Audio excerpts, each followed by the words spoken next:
Hi guys, कैसे हैं आप लोग। This is John Shakir. आज आप लोगों के लिए मैं लेके आया हूँ गुड न्यूज़ और सुपर न्यूज़। उसके लिए मैं आप लोगों को बताता चलूँ कि पाकिस्तान, इंडिया, बांग्लादेश, नेपाल, ये ऐसे कंट्रीज़ हैं जहाँ पे यूरोप का वीज़ा मिलना बहुत मुश्किल है। लोग दुबई जाते हैं तो क्या करते हैं, डंकी लगाते हैं, जिसमें बहुत सारी जानें ज़ाया भी हो जाती हैं, मुश्किलात भी आती हैं। तो सबसे पहले अगर मैं आपको बात बताता चलूँ वो ये है कि जो सबसे बेस्ट अभी यूरोप में जो है वो जॉब सीकर वीज़ा जो है वो अनाउंस हुआ है, सब लोगों को पता है, ठीक है।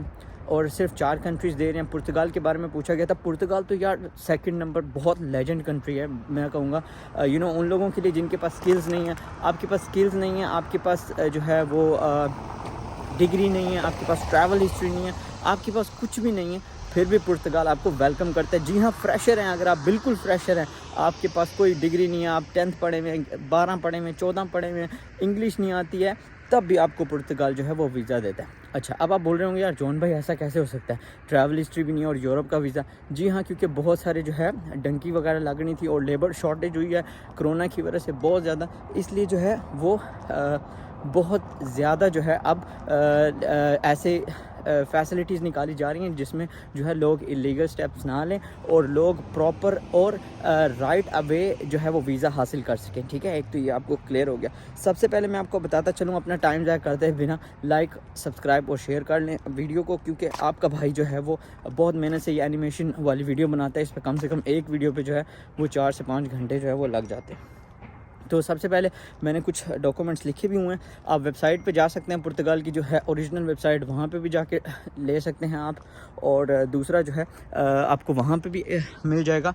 और आपको जो है मैं भी बता देता हूँ। सबसे पहले आपको जो है वो चाहिए होता है, आपने पुर्तगाल इमिग्रेशन की वेबसाइट पे जाना है। पुर्तगाल इमिग्रेशन की वेबसाइट पे जाने के बाद वहाँ पे आपको एक मिल जाएगा फॉर्म, वो फॉर्म आपने फ़िल कर लेना है, ठीक है। अगर आपको वो फॉर्म नहीं मिल रहा है तो मैं वेबसाइट जो है ये आपको मैं आगे आगे चल के बताता हूँ कि किस तरह आपने वेबसाइट पे जाना है, फॉर्म फिल करना है। कोई भी यूट्यूबर आपकी इतनी हेल्प नहीं करेगा, तो आपने प्रॉपर वहाँ पे जाना है, फॉर्म फिल करना है। स्टेप बाय स्टेप मैं आपको पूरा ही जो है वो समझाता जाता हूँ, ठीक है, स्टेप बाय स्टेप जितना हो सकता है। सबसे पहले आपको जो है वो चाहिए होगा वो फॉर्म फिल करना है आपने पुर्तगाल इमिग्रेशन की वेबसाइट पे जाके। नंबर 2 में आपको जो है वो जो है आपका वैलिड पासपोर्ट चाहिए। याद रखिए वैलिड पासपोर्ट इसलिए कि आपका पासपोर्ट 6 मंथ के अंदर अंदर एक्सपायर ना हो। वीज़े की वैलिडिटेशन कितनी है? वीज़े की जो वैलिडिटेशन है वो सिर्फ और सिर्फ 3 मंथ है। जी हाँ, सिर्फ 3 मंथ का आपको वीज़ा मिलेगा और उसके बाद आप अगर जॉब नहीं मिलती है तो आप 60 मोर डेज़ में जो है वो अप्लाई कर सकते हैं। आप अपनी फैमिली को जो है वो जॉब सीकर वीज़ा पे नहीं लेके जा सकते। हाँ, मगर आपको जॉब मिल जाती है, जैसे आपको वहाँ पे कोई जॉब मिल गई है तो उसके बाद जो है वो आप अपनी फैमिली को लेके जा सकते हैं, ठीक है। वीज़े के प्राइस कितने हैं? वीज़े के प्राइस 90 यूरो हैं, सिर्फ 90 यूरो हैं। और वो पैसे आपने मुझे नहीं देने, खुद ही आपने जो है वो फ़ीस देनी है बैंक में जाके। और वो भी मैं बताऊँगा आपको किस तरह से जाके आपने बैंक में फ़ीस देनी है, वो आपके डॉक्यूमेंट में लगेगा, ठीक है। ये क्लियर हो गया। इसके अलावा हम बात करते हैं 2 रिसेंट फ़ोटो। आपकी जो है रिसेंट फ़ोटोज़ चाहिए होंगी, 2 अदद फ़ोटोज़ जो हैं वो रिक्वायर्ड होंगी, जो कि रिसेंट होनी चाहिए। मतलब ये ना हो कि पुराने साल की और शादी की पिक्चरें उठा के आप जो है वो दे दें। ये कोशिश करना है कि ऐसा कोई भी चक्कर ना हो, प्रॉपर जो है वो फ़ोटोज़ होनी चाहिए, ठीक है। आगे चलते हैं नंबर 3 डॉक्यूमेंट की तरफ। नंबर 3 डॉक्यूमेंट में चाहिए proof of regular situation in the case of residence in any other country. अच्छा जी, ये क्या है? ये है कि आपको जो है वो प्रूफ चाहिए होगा इस बात का कि आप किसी और कंट्री में जो है वो रहते हैं। जैसे कि यार बहुत सारे लोग दुबई में रहते हैं या इंग्लैंड में रहते हैं या यूके में रहते हैं या किसी और कंट्री में रहते हैं। तो अगर आप किसी और कंट्री में रहते हैं तो आपने वहाँ का जो वीज़ा है वो ज़रूर लगाना है और वो भी वैलिड वीज़ा होना चाहिए और 6 मंथ उसकी भी वैलिडिटेशन होनी चाहिए कि यार ये ना हो कि वो वीज़ा ख़त्म होने वाला और आप जो है वो जॉब सीकर वीज़ा अप्लाई कर रहे हैं, तो इस तरह वीज़ा नहीं लगेगा, ठीक है। It's kind of similar to visit visa. तो ये याद रखें, जॉब सीकर वीज़ा का मतलब होता है कि आपने वहाँ पे जाके जो है वो जॉब ढूंढनी है और आपको वहाँ पे जाके जो है वो जॉब मिलेगी, ठीक है। रिक्वेस्ट ऑफ क्रिमिनल रिकॉर्ड, आपका कोई भी क्रिमिनल रिकॉर्ड नहीं होना चाहिए। आप जिस भी कंट्री में, जैसे पाकिस्तान में आप, तो आपका कोई रिकॉर्ड क्लियर ना होना चाहिए। एक सर्टिफिकेट मिलता है, उसको कहते हैं पुलिस क्लियरेंस सर्टिफिकेट। वो आपको किसी भी पुलिस स्टेशन से मिल जाएगा। अगर आप इंडिया में हैं तो आपको वहाँ से मिल जाएगा। अगर दुबई में हैं तो जहाँ पर आप रहते हैं वो उसके नज़दीक जो भी पुलिस स्टेशन है वहाँ पर जाके आप जो है वो अपना ले सकते हैं। रिकॉर्ड क्लियर हो गया। इसके बाद आगे हम लोग वैलिड ट्रैवल इंश्योरेंस, ये बहुत वैल्यूएबल चीज़ है। और देखें, फ़ाइल जब आप सही बनाते हैं ना तो आपका वीज़ा जब ही लगता है। बहुत सारे क्या करते हैं लोग, फ़ाइल बनवा लेते हैं एजेंट से, वो ख़ुद तो बेचारे 10 या 12 पढ़े हुए होते हैं, ख़ुद तो कभी वो पुर्तगाल या यूरोप या कभी कनाडा या ऑस्ट्रेलिया या अमेरिका कहीं पे गए होते नहीं हैं। तो वो क्या करते हैं, आपकी फ़ाइल जो है वो गलत बना देते हैं। अब जो अनपढ़ लोग हैं, यार खुद फ़ाइल बनाओ, किसी एजेंट से ना बनाओ, वरना अपने कज़नों से जो पढ़े लिखे, यार हर ख़ानदान में एक आधा तो पढ़ा लिखा बंदा होता है, उस बंदे को मेरी वीडियो दिखाओ और उसको बोलो ये वीडियो देख के आपका अप्लाई कर दे, ठीक है। क्योंकि मैं आगे चल के लैपटॉप पे जाके स्टेप बाय स्टेप समझाने वाला हूँ इतनी डिटेल के साथ, क्योंकि मैं चाहता हूँ हर गरीब का भला हो जाए, ठीक है। अब वैलिड ट्रैवल आ गए आपके पास। उसके बाद ट्रांसपोर्टेशन डॉक्यूमेंट्स। ट्रांसपोर्टेशन डॉक्यूमेंट का मतलब क्या है कि यार आप किस तरह से ट्रैवल करने वाले हो, कि आप जो है वो बाय बस ट्रैवल कर रहे हो, बाय कार ट्रैवल कर रहे हो, या बाय जो है वो बाय एयर ट्रैवल कर रहे हो। अगर आप बाय एयर ट्रैवल कर रहे हो तो रिटर्न टिकट सारा कुछ आपने जो है वो आपने लगाना है। ये भी आ गया आपके पास। इसके बाद आ गया transportation proof of presentation, declaration of expression of interest for enrolment in the IEF P। ठीक है, ये क्या होता है, ये एक फॉर्म होता है, ये मैं आपको डिक्लेरेशन का फॉर्म है, ये मैं आगे वीडियो में जाके आपको बता दूंगा, या आपने कहाँ से डाउनलोड करना है, वेबसाइट भी बता दूंगा। इसके बाद आपने जो है वो 90 यूरो जो है वो अपने बैंक में पे करना है, वो आपको मैं आगे चल के बता दूंगा किस तरह से आपने बैंक में पे करना है, उसका भी मैं आपको फॉर्म दिखा दूंगा, ठीक है। वो आपने पे करना है।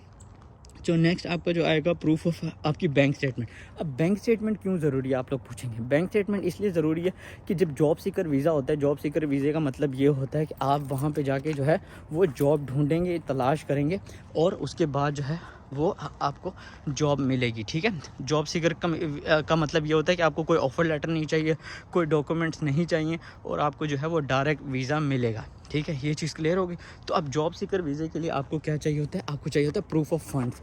अब आपको कितने प्रूफ ऑफ फंड चाहिए, जैसे कि मिनिमम सैलरी है 705 यूरो, ठीक है, पुर्तगाल में सबसे बड़ी चीज़ है। तो आपको ज़्यादा पैसे भी नहीं चाहिए, और वीज़ा पुर्तगाल का मिलेगा 3 साल का, 3 महीने का। तो जब 3 महीने का वीज़ा मिलेगा आपको, तो आपको सिर्फ चाहिए 2100 या 2200, चलो एक बढ़ा लो, 2200 यूरो आपके बैंक में होना चाहिए। अब मान लें आप गरीब हैं, आपके पास ये भी पैसे नहीं है, यार यूरोप का वीज़ा है, लोग 25-25 लाख रुपए देते हैं, कम से कम आप इतने पैसे तो रखें, और आप हर महीने वहाँ से जब आप पुर्तगाल पहुँच जाएंगे तो आप वहाँ से वो पैसे निकलवा भी सकते हैं। अब माने आपके पास ये पैसे नहीं है, मगर आपका कोई दोस्त, रिश्तेदार, कोई दूर का रिश्तेदार तो पुर्तगाल में होगा या किसी और कंट्री में होगा, तो उसको कहें पुर्तगाल में चला जाए और आपका बैंक अकाउंट खुलवा दे, और आपको एक लेटर दे दे कि वो आपको अथॉरिटी लेटर देगा कि वो आपके जो भी खर्चे होंगे वो खर्चे जो है वो बंदा उठाएगा, ठीक है। वो लेटर भी मैं एंड में जो है बता दूंगा। वो बंदा क्या करेगा, ये आपके कोई रिश्तेदार हैं, वो आपको एक लेटर दे देगा, लेटर ऑफ अथॉरिटी, कि वो आपका जो खर्चा होगा हर महीने 705 यूरो वो आपका खर्चा उठाएगा उसको, मगर उसके ऊपर एक अथॉरिटी के ऊपर एक सिग्नेचर करने होंगे, ठीक है, जिसको आप स्पॉन्सरशिप लेटर भी कह सकते हैं। बट ये इन रियलिटी इसको स्पॉन्सरशिप नहीं कहेंगे, मगर ये सिर्फ एक श्योरिटी है कि यार आप उनके ऊपर जो है वो पुर्तगाल गवर्नमेंट के ऊपर बोझ नहीं बनोगे या वहाँ से भागोगे नहीं। और कोशिश करना, ख़ासतौर पर पाकिस्तानी भाइयों, प्लीज़ प्लीज़ प्लीज़, जब आपको ये वीज़ा अलाउ हो रहा है तो प्लीज़ मेरी आप लोगों से दरख्वास्त है, प्लीज़ कोशिश करें कि इस वीज़े को अवेल करें, और वहाँ से जो है ख़राब ना करें, अपने मुल्क का नाम, अपने कंट्री का नाम ख़राब ना करें, प्रॉपर जो है वो वहाँ पे जॉब ढूंढें, ठीक है।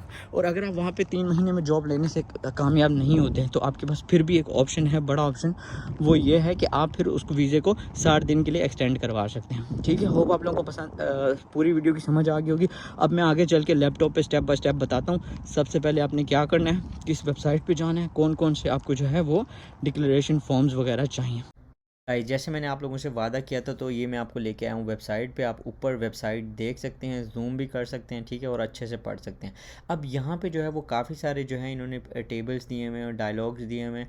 आपने जहाँ से देखें, आप लिखा हुआ है ऑफिशियल वेबसाइट है, ये याद रखिएगा। ऑफिशियल वेबसाइट पर हमेशा लोगो बना होता है, यहाँ पर लिखा हुआ है जॉब सीकर वीज़ा। यहाँ से आपने जाना है और सर्च करना है कि आपने जो है वो किस जगह से जो है वो अप्लाई करना है, ठीक है। यहाँ पर पूरी वैलिडेशन, इसके अंदर पूरी इन्फॉर्मेशन लिखी हुई, आप पढ़ लें, ठीक है। और यहाँ से जाके आपने जो है हर आपको डायलॉग में मिल जाएगा कि आपको अगर इसके अलावा जॉब सीकर वीज़ा के अलावा भी कोई वीज़ा अप्लाई करना है तो आप कर सकते हैं, ठीक है। इसके बाद आपने फॉर्म डाउनलोड कर लेना है। ये फॉर्म मैंने पहले ही डाउनलोड कर लिया है, अगर आपको नहीं मिला तो मैंने अपने डिस्क्रिप्शन में लिंक दिया हुआ है, आप पढ़ लें, ठीक है। ये पुर्तगाल में जो है वो पुर्तगीज में जो है वो फॉर्म दिया हुआ है, और आप ये देख सकते हैं इसमें बहुत सिंपल सी चीज़ें लिखी हुई हैं, आपका नाम, आपके घर वालों का, बीवी है तो उसका नाम, सारा कुछ अपनी अपडेट वगैरह जो है वो रेगुलर क्वेश्चन जो होते हैं, जो जिन लोगों ने वीज़ाज़ वगैरह अप्लाई किए हैं वो उन लोगों को ये इजीली पता होगा। ये पूरा फॉर्म मैं आपको जो है वो शेयर कर रहा हूँ अपने लैपटॉप से की स्क्रीन से जाके, मैंने पहले ही डाउनलोड किया हुआ है, और एंड में जाके लिखा हुआ है जो आपके जो फंड्स वगैरह हैं